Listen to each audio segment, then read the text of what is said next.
One thing is clear from all the tributes and messages of comfort to his family is that Archbishop Emeritus Desmond Tutu was a leader. Many credit him for his clarity and much-needed political direction during the dark days of apartheid. He never shied away from confronting the regime and also those whose conduct he was unhappy with even after South Africa achieved its freedom. Now, let's look at this part of his legacy that he leaves behind when it comes to leadership. We speak to Tessa Dooms, a sociologist and independent political commentator, Professor William Gumede, the executive chairperson of the Democracy Workshop Foundation, Bishop Mosa Sono, who's the presiding bishop at Grace Bible Church. Good afternoon to you all, and thank you so much for your time this afternoon. I'll begin with you, Tessa. When it comes to leadership, what would you say made the Arch stand out? Well, I think that there are many things that we can say about the Archbishop Emeritus, but I think one of the things that stands out mostly is that he was a political figure, but he wasn't a politician. And it gives us a sense in society that no matter where you start in your life or where you locate yourself in our society, that you can be an active participant in guiding and shaping how power is shaped in our society, because that's what politics is. Politics is about the way in which we use power and the ways in which power is structured in our society. And he was an advocate for using the right kinds of power in the right kinds of ways, leadership that mattered and that changed people's lives. And he didn't feel like he needed to be a politician in order to make a change in the political realm in this country and even see some of the most transformative moments in our country come to pass under his watch. He didn't separate out his life as a minister, his life as a man, his life as a father from his responsibility as a citizen of the country and a citizen of the world. And I think we have a lot to learn from that, especially in a country where we're becoming disillusioned by politics. Now, Bishop, one of the things that, some really remain divided on is the involvement of the church in politics. And when you look at the Arch's involvement in politics, as Tessa says, he was a political figure and not necessarily a politician at a time when some thought that the church has no place when it comes to politics. He really gave new meaning, I would say, to what the church needs to do in order to hold those in power to account.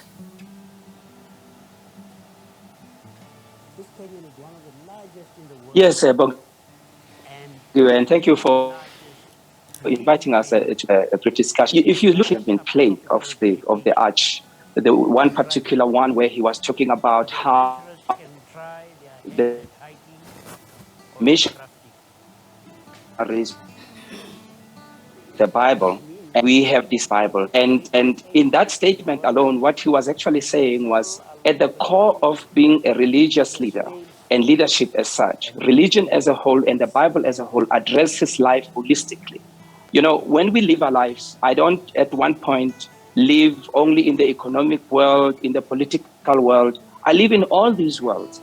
And the Bible addresses all these worlds simultaneously. And I think at that time, the church was really struggling to balance the message that it preaches, that the message that it preaches not only ends with telling people about heaven and about God, but that the very Bible talks about social justice, loving your neighbor, loving others, challenging injustice. And that's exactly what the Arch did. And I think that really brought a new impetus to the church and church to move forward in fulfillment. And I think he was very, very much good in doing that, such that he played his role. And that's why it's almost difficult for many of us to define him. We know him as a religious leader, but he could address business people, politicians, the justice and active of God's word. Prof. Gumede, one of the things that, we really read a lot about, but also when you've observed him over time, is that he really had the empathy that is required of a leader, especially when it comes to certain situations that really called for him to do that. Would you say that this part of leadership is diminishing in our country?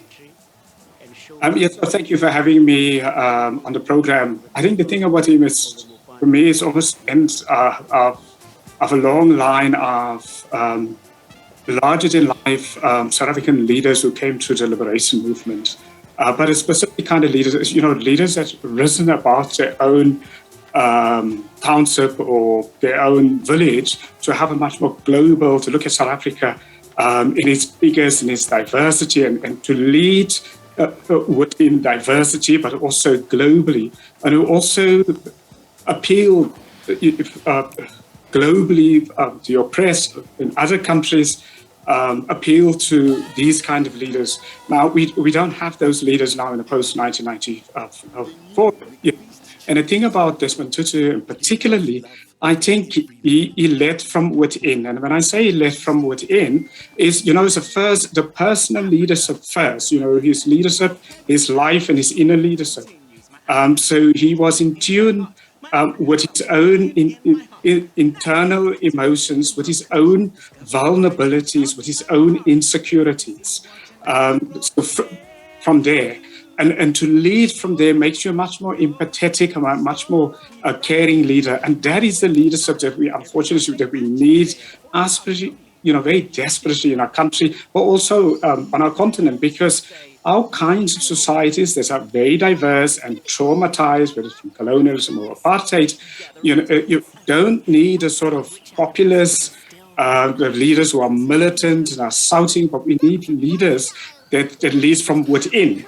Because those are the leaders who are much more empathetic, much more caring. And I think, Tutu is one of the last line of those kinds of leaders. And he set a standard. And the challenge is now, how do we get, new leaders that takes up his baton? Would you say, Prof, that that is the kind of leadership that then made him more relatable with people, given what you are explaining now and the fact that he was leading from within? Absolutely. When you lead from within, when you lead from your own, at ease with your own inner vulnerability, with your own emotions, with your own insecurities, he had a strong center, a strong sense of self. And of course, faith helped with that, that strong inner center. So, and that's the kind of leadership that we now need. Now, if you contrast, for example, some of the leadership that we have currently, we have leaders where people have been unable to deal with their own inner insecurities. So, then people go for populism, or they go for the sort of militism, or they go for, the kind of rhetoric that we see, hardline rhetoric, radical economic transformation. So the kind of populist kind of where the inner personal and belief system is not aligned with what they're speaking. So people say something outward, but it's not aligned with their center, with their self. And so it's a disjunction, which means, they are not, the empathy when you see them, when we talk, it's, the genuineness is not there, the caringness is not there, because they're just talking for the sake of winning votes, for example, rather for caring. Tessa, what I'm hearing the Prof talk about here is the importance of not only leading from within, but having a leadership that recognizes the diversity of people and putting them together and making sure that policies and everything else really aligns with everyone and leaves no one behind. I can't help but think back to a conversation that you and I had alongside with two other panelists when it comes to reconciliation in South Africa and the differences that then exist.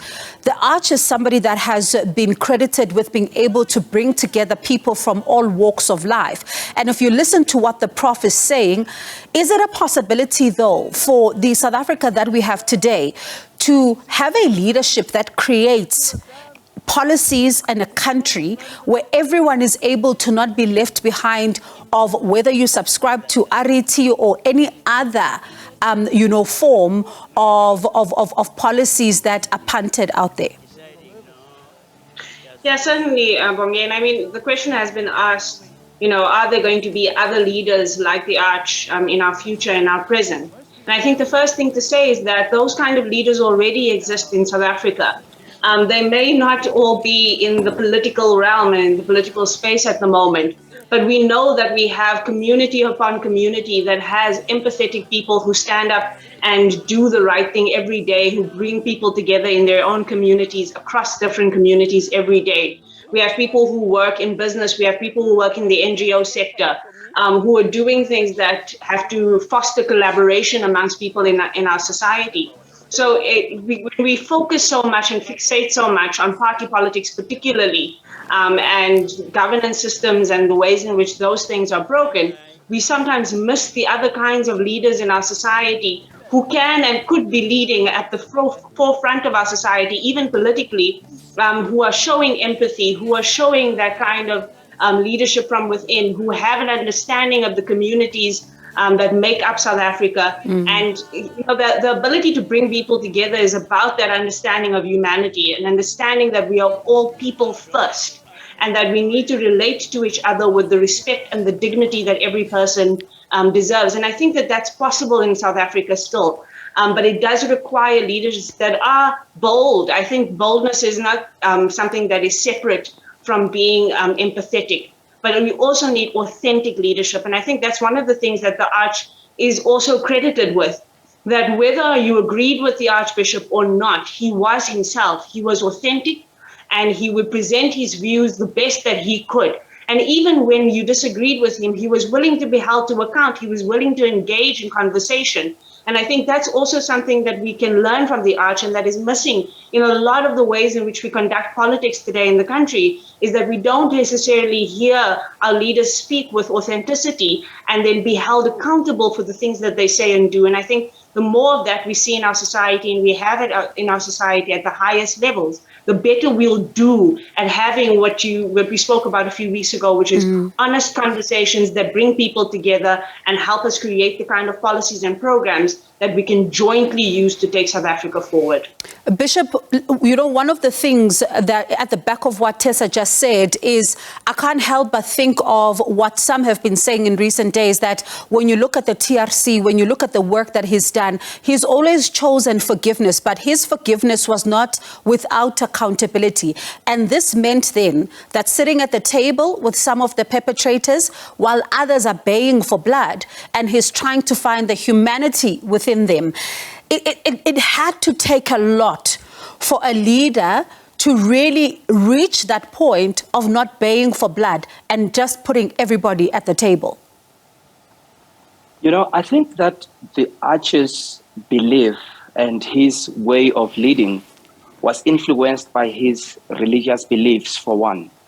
The belief that all people are created by God and made in God's image, that no matter how evil and how wrong they are, they could still have the capacity to do right, to change, and to be able to move forward. I remember the one occasion when the TRC was being held at East London, and we went to go and make a presentation as the what we call the evangelical movement, or what you call the charismatic movement churches, which were known to have embraced social gospel. We were not preaching or even understanding what it meant to preach the gospel that's holistic, that deals with matters of justice and correctness and all of that. And in the presentation we made, we were apologizing, for the views we had held and how we had changed and how we had learned from the Arch and all of that. And immediately we were done presenting, he was the first one to stand up and to offer a hand of forgiveness and to actually make us feel good that we are making progress. And I think the Arch was very strong in doing that he could still lead among a people who were not so happy about the forgiveness he's offering to others. I mean, if you think about some of the clips you've seen during times when people were being necklaced and there was the mob mentality to try and kill somebody, go after them, and the Arch would step in and he would say, no, don't do that. And I think that core belief in him about people being made in God's image, and that no matter what happens, he's going to try his best to do what's right, even if they're wrong, and redeem that image of God in them, is something that is quite outstanding. Prof, some are not happy with how, they say that he treated the late Mama Winnie Madikizela Mandela in the TRC. Particularly, some are picking that moment when he asked her to apologize, for what the Mandela Football Club at the time was accused of having done. Others are saying that you cannot use that one moment to reduce his legacy, but others are saying that he may have vilified her. I wonder, what are your thoughts around that? I mean, I think, when I have to give a context of it, in the 70s and the 1980s, Tutu spoke truth to power, not only to the apartheid regime, not only to Foster and so on, but he also spoke truth to power to black South African leaders. I mean, that really is important. So at the Truth Commission, he spoke truth to power, of course, also to the white oppressors, but also to blacks who, did not deliver or have disappointed, in this case, Winnie Mandela. And that is, for me, the most wonderful thing about Tutu. For him, it was about the mob. Were you going to be conform? Blacks think, as if there is only one way of thinking, and I'm going to follow that. No, he uses values, he uses principles, and once he got to his principles from his heart, he then makes his decisions and makes his judgments. So there was no mob rule for him. And because somebody is black, I will forgive the person, or I will rally behind the person just solely because the person is black, solely because the person has struggle credentials. I will overlook what the person is doing right now or what the person is doing did in the past. Now, for me, that really is courageous leadership. Absolutely. I think for me, always about Tutu, it's what is for me being a wonderful thing and an exciting thing to watch and to see is that kind of courageous leadership. Sometimes Tutu in his own church in the 70s and 80s, he stood alone, absolutely alone. Or, once he's in a black community, he would stand alone where everyone else has a totally different opinion, the masses have a different opinion. He stands because his positions are based on values. Now, that is a really important part of leadership. And I think it's the gift that he gave us South Africans. Now, Tessa, some are saying that the part of the TRC is, they're not happy about some aspects of it. Others are saying that he was the best man for the job. I wonder if this speaks to the complexities of leadership, especially during such times, because some, when you look at Nelson Mandela, they call him a traitor. They say he sold that, but others are saying that he's the liberator. And you look at now some of the different views that are coming out on the arch. Does this talk about the complexities of leadership at times? I think it talks about more than just complexities of leadership in itself. It also talks about a psyche that we have in South Africa about the way we perceive, particularly Black liberation leaders, where we feel the need to polarize around them, to vilify, to have saints or sinners, to have people who are sitting either at one extreme or the other. And I think what we do need to learn about leaders is that leaders are not perfect people.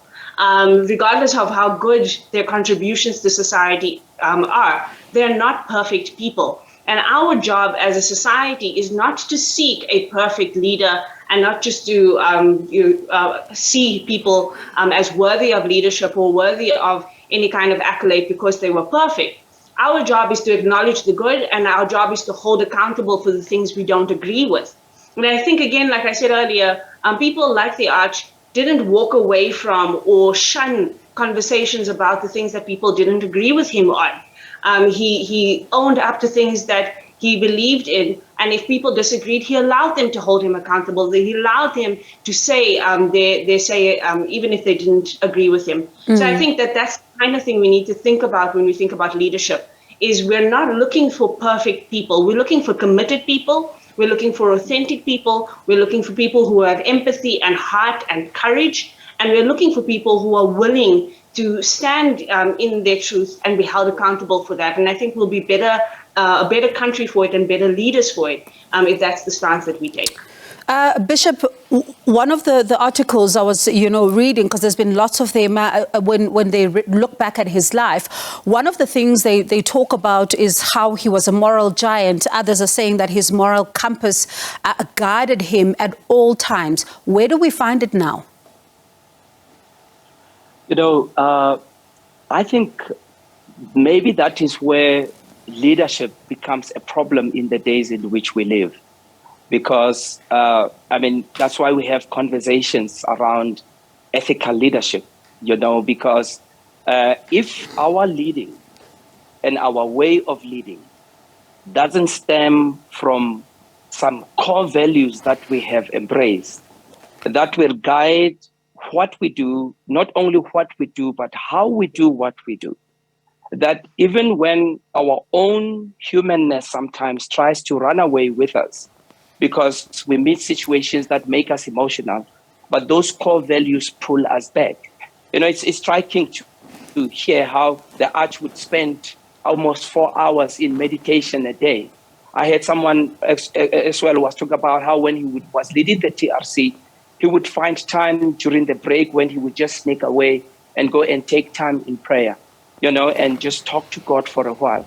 And I think if we make sure that there is a core that we are leading from, and there are core values that guide us, then we can be able to emulate his kind of leadership, and we can be able to be that leadership that the Arch was. Because certainly our world needs that type of leadership, given the complexities we are dealing with. In the context of South Africa, the myriad of challenges and problems that we are facing, it's going to need that kind of leadership to really emerge and to lead. Prof, I saw someone earlier on today talk about how we need more people like the Arch, and saying that he's hoping that in this generation and generations to come, we'll see more and more leaders like him. Do we necessarily need leaders like him now, or has the need changed into, and evolved to the society that we find ourselves in now?